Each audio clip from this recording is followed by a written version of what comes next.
ఈ శోకము ఈరోజు బాగా రిలవెంట్‌గా ఉంటుంది. ఎందుకంటే మనిషికి అన్ని సౌఖ్యాలున్నాయి. రాజులు గాకపోయినా సరే ఎవడికి వాడు రాజులాగానే బ్రతుకుతున్నాడు. పూర్వంలాగా లేదిప్పుడు.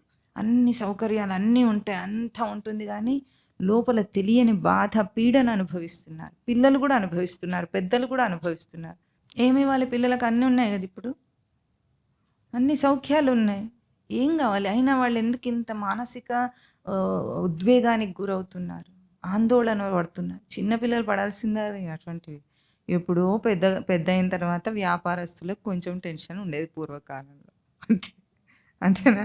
టెన్షన్ అంటే వాళ్ళకే ఉంటుంది. ఉద్యోగాలు చేసుకునే వాళ్ళకి పెద్దగా టెన్షన్‌లవి ఏముండవు. ఏదైనా అవసరాలొచ్చినప్పుడు, సందర్భానికి కొంచెం ఖర్చులెక్కువొచ్చినప్పుడు ఉంటాయి కొద్దిగా. దాన్ని తట్టుకోలేనంత తాగాల్సినంత ఏమి ఉండవు అవన్నీ. అట్లా ఉండేవి టెన్షన్‌లంటే ఒకప్పుడు. ఇప్పుడు మీరు 5 ఏళ్ల పిల్లవాడు కూడా టెన్షన్ పడుతున్నాడట.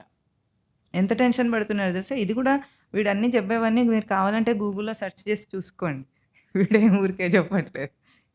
ఎంత టెన్షన్ పడుతున్నాడంటే వాడు ఒక వార్‌ఫేర్‌లో ఒక సోల్జర్ ఎంత టెన్షన్‌కి గురై ఉంటాడో అదే బ్రెయిన్ కండిషన్ వీడికి ఇప్పుడు 5 ఏళ్ళకి కూడా ఉంటుందట. వాడు ఆడే గేమ్స్ అట్లా ఉన్నాయి. అదక్కడ పాకిస్తాన్ బార్డర్‌లో అయితేనేమి, ఇక్కడ వీడు ఆడే గేమ్‌లో అయితేనేమి. ఆ ఉద్వేగానికి వాడు గురవుతున్నాడు. ఇదేమన్నా ఇంతకంటే ఇంకా మానవ జాతిని ఎవ్వరు టార్చర్ పెట్టక్కర్లేదు. వాడే పెట్టుకుంటున్నాడు. దీన్నేమంటారు? భస్మాసుర హస్తం అంటారు.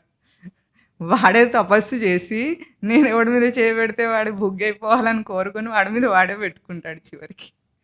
ఎట్లా వచ్చింది? తపస్సు చేసి సాధించాడు. మన వాళ్ళు కూడా తపస్సు చేసే కదా ఇంత టెక్నాలజీ కనుక్కున్నదంతా. చిన్న తపస్సులు కావు ఇవి, పెద్ద పెద్ద తపస్సులే. మానవ జాతి ఇదే వికాసం అంటే.